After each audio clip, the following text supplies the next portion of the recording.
The Atlantic Ocean is the largest military cemetery in human history. Somewhere beneath its crushing depths, amidst the rusted hulls and silent machinery, lie the remains of over 30,000 German sailors. Of the 40,000 men who served in Adolf Hitler's U-boat arm, 75% never returned home. It was the highest casualty rate of any service branch in any nation during the Second World War. To step into a U-boat was to accept that your grave would likely have no marker, no name, and no coordinates. Yet, before the end, before the slaughter, there was the happy time, a period when the U-boat commanders were not hunted fugitives, but celebrities. They were the Grey Wolves, the aces who strangled Britain's supply lines and terrified Winston Churchill. Men like Günther Prien, Otto Kretschmer, and Joachim Schepke wore the Knight's Cross around their necks and were toasted in the Chancellery in Berlin. They were promised that the ocean belonged to them. They were told they were invincible. This is the final ledger of those aces, not just how they lived, but specifically how they vanished. Some disappeared into the black void without a distress signal, their fates a mystery for decades. Some were blown apart on the surface, screaming as burning oil filled their lungs. Others were crushed by water pressure so immense it turned steel into paper in milliseconds. And a rare few lived to see the sun rise on a defeated Germany, only to find their world had been destroyed. To understand their end, you must understand the machine they commanded. The Type VII U-boat was not a long-range weapon of comfort. It was a claustrophobic, reeking iron tube, barely larger than a subway car, packed with explosives and diesel fumes. For the aces, this was their kingdom. But by 1943, it had become their coffin. The technological race had turned. The hunters became the hunted. Radar, sonar, and long-range bombers turned the Atlantic into a killing jar. The first name, written in blood on this ledger, is the man who started the legend, Günther Prien. He was the bull of Scapa Flow. In October 1939, Prien had done the impossible. He infiltrated the British Royal Navy's main anchorage, sank the battleship HMS Royal Oak, and escaped undetected. He was the first U-boat officer to receive the Knight's Cross from Hitler personally. He was the face of the U-boat weapon, a national hero whose image was plastered on propaganda posters across the Reich. But fame offers no protection against depth charges. By early 1941, the British were learning. On the 7th of March 1941, Prien's U-47 was stalking convoy OB-293 south of Iceland. It was a chaotic night battle, with rain squalls and high seas. Prien attacked, but he was spotted. The British destroyer, HMS Wolverine, gave chase, its sonar pinging through the dark water like a hammer on the hull. For hours, the Wolverine dropped depth charges. Then, silence. No debris rose to the surface. No bodies.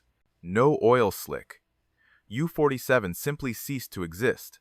For weeks, the Nazi propaganda machine kept his death a secret, terrified of the blow to morale. Günther Prien, the bull of Scapa Flow, had not just died, he had vanished. To this day, there is a debate about exactly what killed him, a depth charge, a circular running torpedo, or a diving accident. The ocean swallowed him whole, the first of the great aces to enter the silent tomb. His disappearance signaled the end of the beginning. The happy time was dying, and the slaughter was about to begin. If Günther Prien's death was a ghost story, a disappearance into the void, then the fate of Joachim Schepke was a visceral, bloody horror show that proved the ocean had turned against them. Schepke was the antithesis of the quiet professional. He was the rock star of the U-boat arm, handsome, arrogant, and loudly confident. He wrote books about his exploits, signed autographs, and believed himself untouchable. Commanding U-100, he was one of the three great aces, alongside Prien and Otto Kretschmer, who formed the golden trio of the German submarine force. But in March 1941, the same dark month that claimed Prien, the British Royal Navy was no longer stumbling in the dark. They had developed a primitive but deadly new eye, Type 286 radar, the cloak of invisibility that the U-boats relied on while attacking on the surface at night was being stripped away. Schepke did not know this. He believed the night still belonged to him. It was a fatal miscalculation.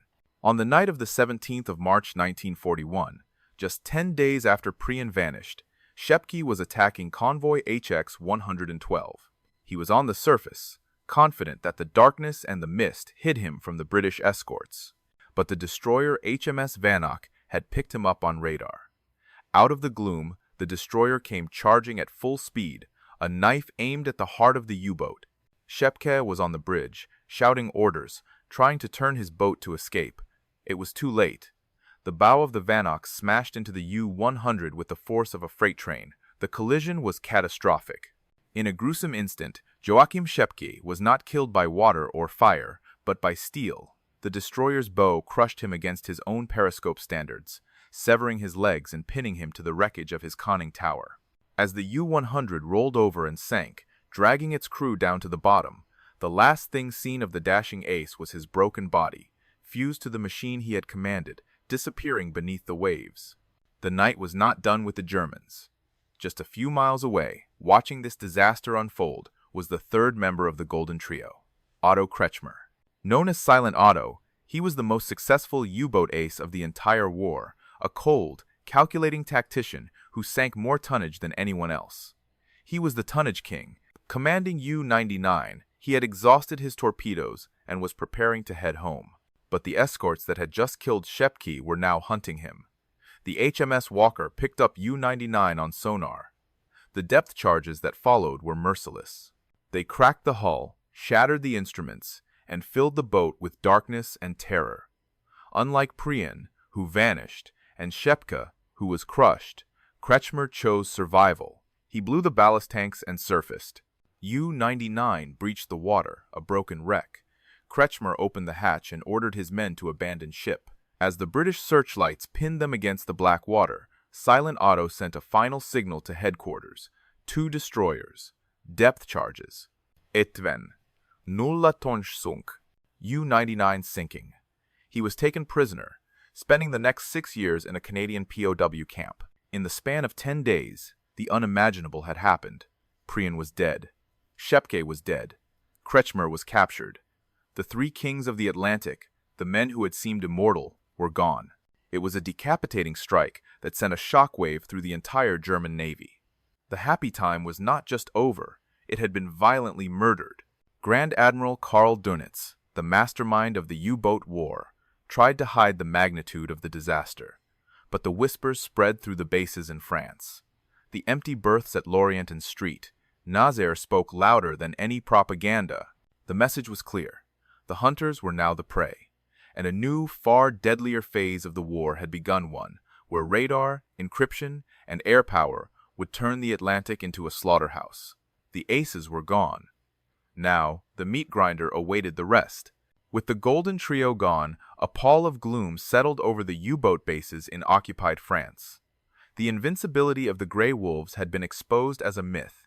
Yet, war is a creature of tides, and in early 1942, the tide seemed to turn back in Hitler's favor. The entry of the United States into the war offered the U-boats a fresh, undefended hunting ground. Operation Drumbeat sent German submarines to the American East Coast, where they found a paradise of targets. Cities like New York and Miami kept their lights blazing, silhouetting merchant ships against the shoreline for easy slaughter.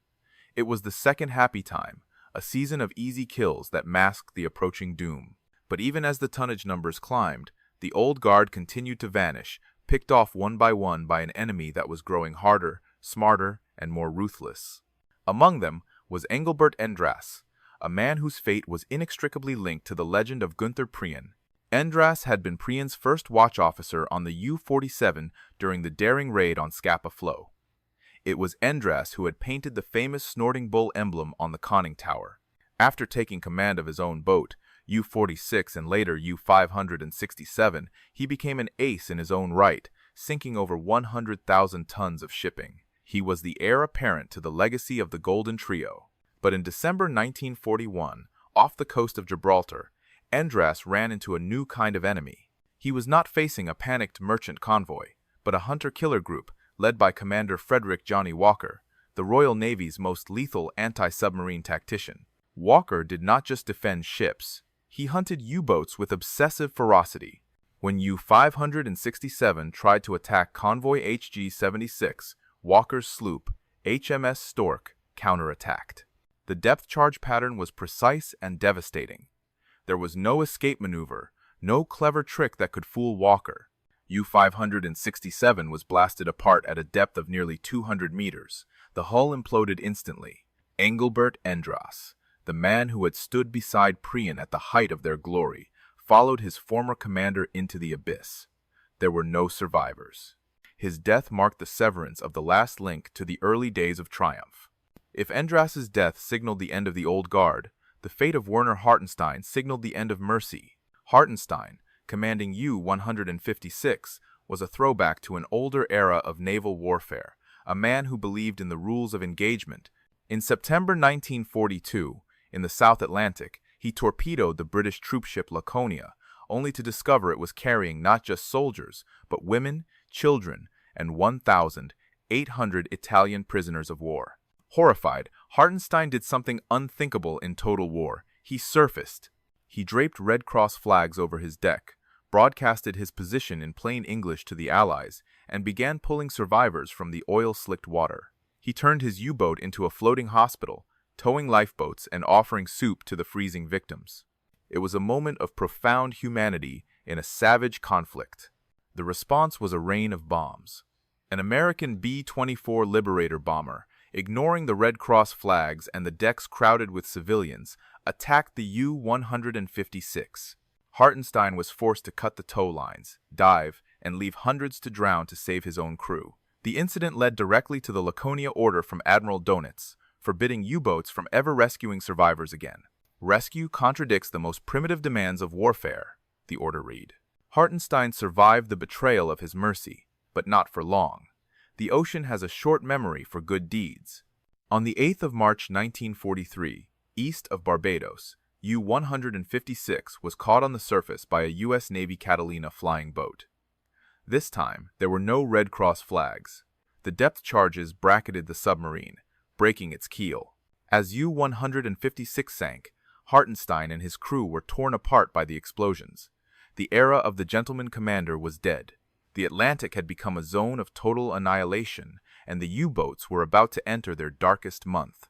If 1,941 was the year of shock, and 1,942 was the year of violence, then May 1943 was the month of annihilation. History remembers it simply as Black May. In just 31 days, the Allies did not just defeat the U-boat arm, they broke its spine. 41 German submarines were destroyed in a single month, an average of more than one every single day. The hunters had become targets in a shooting gallery, blinded by Allied technology they didn't understand, and hunted by aircraft they couldn't see until it was too late. The terror of this new phase was best personified not by a depth charge, but by a silent killer known as the Hedgehog. Unlike traditional depth charges, which exploded at a set depth and gave the U-boat crew a terrifying shaking before the kill, the Hedgehog was a forward-throwing mortar that fired 24 contact-fused bombs. They only exploded if they hit the hull. For the U-boat crews deep below, there was no warning ping, no splashing of charges hitting the water, no countdown explosions. Just silence, followed by an instantaneous, catastrophic detonation that cracked the pressure hull like an eggshell. It was death without a preamble. No one felt the sting of this slaughter more personally than the man who had sent them to die. Grand Admiral Karl Donitz. He had demanded fanatical devotion from his boys, urging them to fight to the last. But the war in the Atlantic did not spare the families of the architects. On the 19th of May 1943, U-954 was prowling the North Atlantic. On board as a watch officer was Peter Donitz, the Grand Admiral's youngest son. U-954 was caught by a British Liberator bomber, and then finished off by the sloop HMS Jed. The boat was torn apart, sinking with all hands. When the news reached Donitz at his headquarters, the man known as the Lion reportedly sat in silence, staring at the map of the ocean that had just swallowed his child. He did not ask for special treatment. He did not pull his remaining son out of the Navy. He simply continued to send other men's sons into the same meat grinder. The loss of U-954 and 40 others like it forced a decision that shattered the myth of the U-boat weapon. On the 24th of May 1943, Donitz sent a coded signal to all boats: withdraw from the North Atlantic. It was an admission of total defeat. The wolf packs were pulled back. The Battle of the Atlantic was effectively over, but the dying was not. For the aces who remained, the mission changed from hunting to mere survival. Men like Albrecht Brandy and Wolfgang Luth were now operating in a world where surfacing meant death, and staying submerged meant suffocation. The Grey Wolves were no longer a strategic threat. They were ghosts, haunting an ocean they no longer owned. And as the Allies closed the air gap in the mid-Atlantic, the U-boat commanders faced a new, grimmer reality. They were fighting not to win, but to delay the inevitable invasion of Europe, buying time with their lives for a Reich that was already burning. The glory was dead. Now, only the sacrifice remained. By 1944, the Atlantic had ceased to be a battlefield and had become a slaughterhouse. The happy time was a distant, mocking memory. For the few surviving aces, the war had shifted from a hunt for tonnage to a desperate struggle against madness. The U-boats were now equipped with the Schnorchel, a breathing tube that allowed them to run their diesel engines while submerged. It was meant to be a technological savior, but in reality, it turned the boats into iron tombs. Crews spent weeks underwater without seeing the sun, breathing air thick with diesel fumes and the stench of unwashed bodies rotting in a humid, vibrating darkness. The psychological strain broke men long before the depth charges did. No story illustrates this descent into despair more starkly than that of Werner Henke. Commanding U-515, Henke was one of the last true celebrities of the U-boat arm, a Knight's Cross holder who carried himself with the swagger of the old guard. He was a lone wolf, a man who believed he could outfight the odds through sheer force of will. But the odds in 1944 were mathematical impossibilities. In April 1944, off the island of Madeira, Henke's luck ran out. He was not hunted by a single destroyer, but by an entire American hunter-killer group centered around the aircraft carrier USS Guadalcanal. For hours, U-515 was hammered with hedgehogs and depth charges. The relentless pounding cracked the hull and filled the boat with water. Henke, realizing the end had come, blew the tanks and surfaced to fight it out with his deck guns, a suicidal gesture of defiance from a bygone era. The U-boat was immediately shredded by concentrated American fire. Henke ordered abandon ship. As U-515 slipped beneath the waves for the last time, Henke and most of his crew were pulled from the water by their enemies. But for Werner Henke, the silent tomb was not the ocean.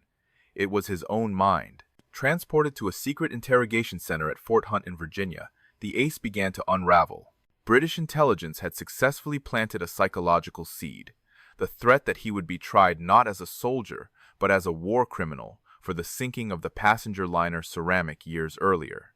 The thought of a shameful execution, of being hanged like a common criminal rather than dying a warrior's death, consumed him.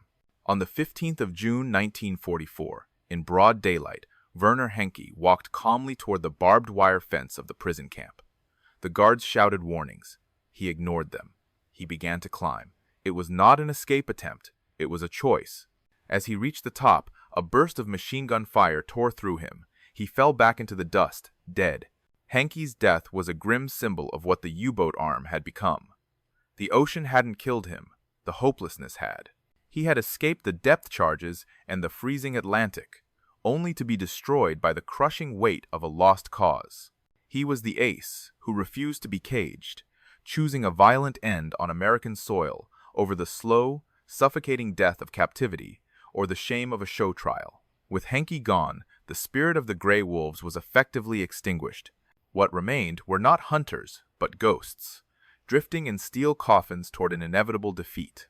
While the Atlantic became a graveyard, a select group of U-boats was sent on a mission of almost suicidal distance, vanishing into a theater of war where no one expected them to be. The Indian Ocean. These were the boats of the Mannsengruppe. As the ports in France became untenable under the weight of Allied bombing, Hitler looked for a new horizon. He sent his Grey Wolves 12,000 miles away to bases in Japanese-occupied Penang, Singapore, and Jakarta. It was a one-way ticket. For the aces who commanded these boats, like the experienced Wilhelm Doms, the war changed from a freezing battle of attrition to a surreal, tropical nightmare. They traded the icy gales of the North Atlantic for the stifling heat of the equator, where temperatures inside the steel hull could reach 40 degrees Celsius, and bread turned to green mold in hours. They were the lost legion of the Kriegsmarine, fighting a forgotten war on the other side of the world, cut off from home, supplies, and news. The fate of these long-range voyagers was often sealed by the very isolation that was supposed to protect them. They were hunting in waters dominated by the British Eastern Fleet and American submarines, operating with almost no air cover. One by one, they disappeared into the vastness of the Indian Ocean or the treacherous choke points of the Malacca Strait. Take the case of U-168, commanded by Helmuth Pitch. He was a successful hunter, having survived the Atlantic, but the Far East was a different kind of trap. On the 6th of October 1944, while prowling the Java Sea, U-168 wasn't hunted by a destroyer, but by another predator from the deep, the Dutch submarine Zwaardvis. It was a rare instance of sub versus sub warfare. There was no warning. The Dutch torpedo slammed into the German boat, blowing it open. Pitch survived the sinking, only to be captured a master hunter, taken down by an enemy he never saw. Even more tragic was the fate of U-859, commanded by Johan Jebsen. He had endured a grueling 5-month voyage from Europe, dodging patrols and surviving mechanical failures. He had almost reached the safety of the base in Penang. He could see the lighthouse. He was minutes away from docking, from fresh food, from safety. But the British submarine HMS Trenchant was waiting, lying in ambush on the seabed. A spread of torpedoes caught U-859 just miles from salvation. The boat sank in minutes, taking most of the crew and a cargo of mercury to the bottom. The Monsoon Group represents a unique chapter in the ledger of death. These men did not disappear in the familiar hunting grounds of the West. They vanished in alien waters, their bones settling on coral reefs instead of the Atlantic seabed. Of the 42 U-boats sent to the Far East, only a handful ever returned to Germany. The rest remained as rusted monuments to a strategic overreach, their crews dying not for the defense of their homeland, but for a symbolic gesture of alliance with Japan that ultimately meant nothing. They were the furthest flung victims of the Third Reich, dying alone, unseen, and largely unremembered. As the Allied armies crushed the Third Reich from east and west in 1945, the remaining U-boat aces found themselves trapped in a shrinking cage. The great submarine pens in France Lorient Street, Nazaire, Brest were either surrounded or overrun. The Grey Wolves were forced to retreat to the fjords of Norway or the bomb-shattered ports of northern Germany. The hunt was over. Now, the only imperative was the survival of the regime's final days. In this chaotic atmosphere of paranoia and disintegration, the war claimed its second most successful U-boat ace in a manner so senseless it defies belief. Wolfgang Luth was a legend who stood shoulder to shoulder with Otto Kretschmer. He had sunk 47 ships, survived 16 combat patrols, and spent more than 600 days at sea. He was a master of survival, a man who had dodged depth charges, aircraft, and torpedoes in every theater from the North Atlantic to the Indian Ocean. He was one of only 2 U-boat commanders to receive the Knight's Cross with diamonds. By 1945, he was too valuable to risk at sea and was appointed commandant of the Naval Academy at Flensburg-Merwick, the final desperate seat of the Nazi government. But the ocean that had failed to kill him could not protect him from his own side.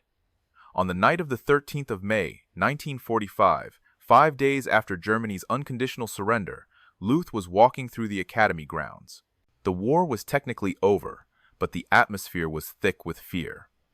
British troops were occupying the area, and nervous German sentries were still on guard duty, terrified of partisans or looters.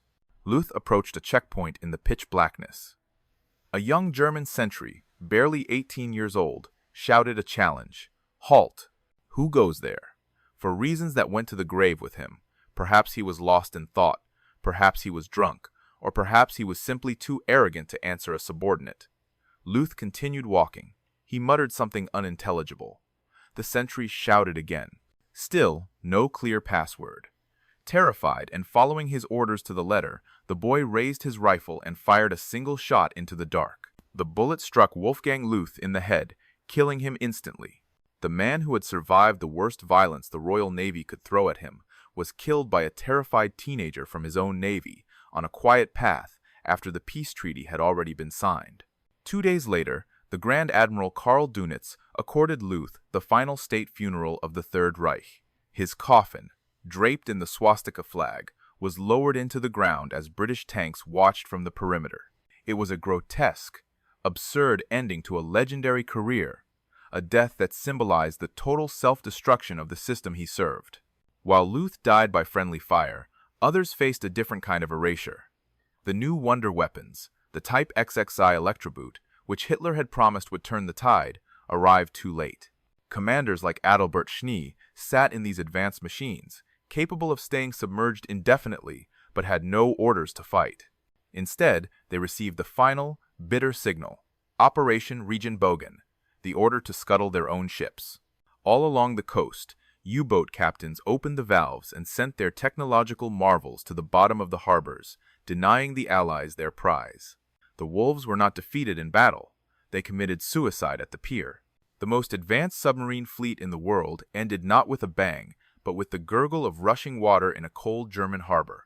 In the catalogue of 30,000 deaths, not every U-boat ace met their end in the fiery violence of a depth-charge attack or the crushing pressure of the deep. Some fates were defined by a cruel, almost mocking absurdity, reminders that in the Atlantic, the ocean itself was often a more dangerous enemy than the British Royal Navy. The death of Rolf Mutzelberg is the darkest example of this randomness. Mutzelberg was a titan of the U-boat arm, a holder of the Knight's Cross with oak leaves who had sunk 19 ships. He was known for his daring and his relaxed leadership style, often allowing his crew to swim in the mid-Atlantic on calm days to boost morale.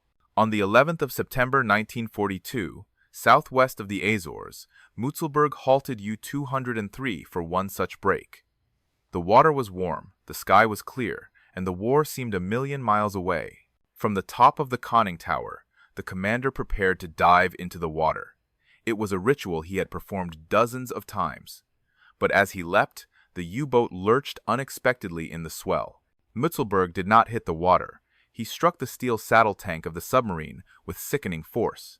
He suffered severe head and shoulder injuries. There was no doctor on board, only a medic with basic training. For hours, the crew watched their beloved commander drift in and out of consciousness in his bunk, paralyzed and in agony. He died the following day. He was placed in a torpedo tube and fired into the abyss, a warrior's burial for a man killed not by a destroyer, but by a slip of the foot on a sunny afternoon. While Mutzelberg died by accident, another crew disappeared because they were stolen. The fate of U-505 and its commander, Harold Lang, was one of the most closely guarded secrets of the entire war.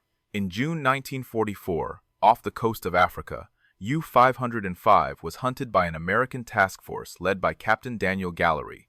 Unlike other hunters who sought to destroy, Gallery wanted a prize.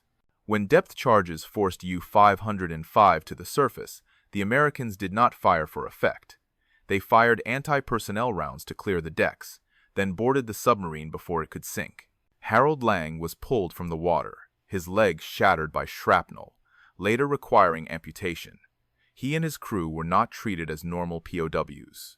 Because the Americans had captured the U-boat intact, along with its codebooks and Enigma machine, they could not let the Germans know. If Berlin learned U-505 had been captured, they would change the codes, blinding the Allies once again. So, Lang and his men were vanished. They were taken to a secret detention camp in Bermuda, isolated from the Red Cross, denied mail privileges, and erased from the world. For the remainder of the war, their families in Germany received official telegrams stating that they were missing in action, presumed dead. Wives wore black. Children mourned fathers who were actually playing soccer in a sun-drenched prison yard in the Caribbean. They were the ghost crew, men who had to die on paper so that the Allied intelligence war could live. They only returned from the dead in 1946, walking back into the lives of families who had long since held funerals for them. Their disappearance was not a tragedy of death, but a masterpiece of deception. In the final accounting of the 40,000 men who served, there is one name that stands apart. While thousands were crushed by the ocean and hundreds were blown apart by the enemy, only one U-boat commander was put to death by a firing squad after the war. This is the grim story of Heinz-Wilhelm Eck, a man whose fate illustrates the final descent of the U-boat arm from a chivalrous elite into moral barbarism. By 1944, The order from high command was clear: no survivors. The logic was brutal. A surviving sailor would sail again on a new ship, bringing supplies to kill German families. But most commanders, even in the depths of total war, simply sailed away, leaving survivors to the mercy of the sea. Eck, commanding U-852, chose a darker path. On the 13th of March 1944, after sinking the Greek freighter Peleus in the South Atlantic, Eck surfaced. He did not offer aid.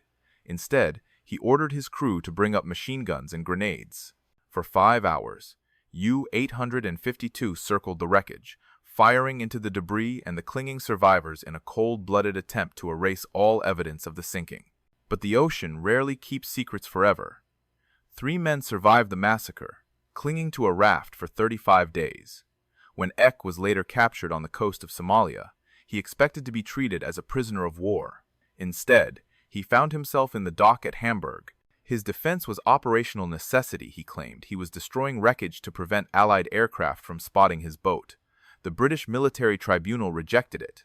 On the 30th of November 1945, Heinz-Wilhelm Eck and 2 of his officers were executed by a firing squad. He died, not as a naval hero, but as a war criminal, the only U-boat commander to face such an end. His death marked the ultimate corruption of the Grey Wolf ideal. While Eck faced the firing squad, other wolves chose to vanish entirely, sparking legends that persist to this day. As the Third Reich collapsed in May 1945, a handful of commanders refused to surrender. They looked at the maps and chose the impossible: a voyage to the other side of the world. U-530 and U-977 became the phantom ships of the post-war world. Otto Wermuth, commanding U-530, ignored the surrender orders. He jettisoned his deck gun, submerged, and set a course for Argentina, believing that the South American nation would offer asylum. For 2 months, the boat ran silent, a steel ghost sliding through the Atlantic, while the rest of the world celebrated peace.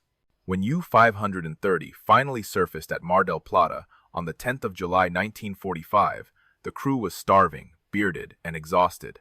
They were immediately arrested. Weeks later, U-977 arrived at the same port after an even more miraculous journey, 66 days continuously submerged using the Schnorchel, a feat of endurance that bordered on madness. These arrivals fueled wild conspiracy theories that they had carried Hitler, Bormann, or Nazi gold to a secret Antarctic base. The truth was more mundane, but no less tragic. They were simply men terrified of the Soviet gulags and the ruined Europe they had left behind, fleeing to the edge of the map in search of a sanctuary that didn't exist. They didn't disappear into a secret base. They disappeared into the anonymity of South American immigration, living out their lives as mechanics and factory workers, the last debris of a broken armada washed up on a foreign shore. On the 4th of May 1945, the final signal went out from Flensburg: all U-boats. Cease fire at once. Stop all hostile action against Allied shipping. It was the death rattle of the Grey Wolves. Across the Atlantic, from the freezing Arctic Circle to the warm waters of the Caribbean, the remaining boats surfaced. They flew black flags of surrender or jettisoned their ammunition into the sea. The hunters, who had once terrorized the world's greatest navy, were now just tired men in rusting iron tubes, waiting to be rounded up. But the Allies were not content with mere surrender. They wanted to erase the weapon that had nearly strangled Britain. In late 1945, the Royal Navy commenced Operation Deadlight. One by one, 116 captured U-boats were towed out to the deep waters off Northern Ireland. They were not scrapped, they were executed. Fighters strafed them, destroyers shelled them, and submarines torpedoed them. It was a ritualistic destruction of the machines, sending the last of the fleet to join their brothers on the ocean floor. The physical era of the U-boat was over, buried under the waves. The final ledger of the U-boat war is a document of almost incomprehensible loss. Of the 1,156 U-boats built by Nazi Germany, 783 were lost to enemy action. But the human cost is the true legacy of the campaign. Of the 40,000 men recruited into the U-boat arm, over 30,000 died. It was a death rate of 75%. No other branch of any armed force in the history of modern warfare has ever sustained such casualties and continued to fight.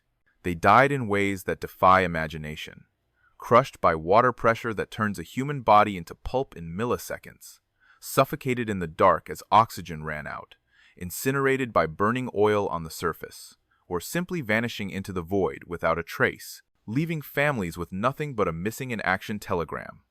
The Atlantic Ocean is not just a body of water, it is a vast, unmarked mass grave, a silent tomb that holds the bones of the gray wolves forever. The aces we have chronicled, Prien, Schepke, Kretschmer, Henke, Luth, were the visible tip of an iceberg of suffering. For every ace who vanished, there were thousands of nameless machinists, radio operators, and torpedo men who met the same fate in total obscurity. They started the war as the elite, the knights of the deep, promised glory and immortality. They ended it as fugitives and corpses, instruments of a regime that spent their lives like loose change. The ocean keeps its secrets well. There are no headstones in the mid-Atlantic, no monuments where the continental shelf drops into the abyss. There is only the rolling gray water, indifferent to the history buried beneath it. The wolf packs are gone, the echoes of the sonar pings have faded, and the screams have long been silenced. All that remains is the crushing weight of the deep, guarding the iron coffins of the men who once thought they owned the sea. The ledger is now closed. If this story of the U-boat aces gripped you, subscribe and watch the video appearing on screen now, because this is just one chapter in the larger story of how the war's deadliest machines met their reckoning.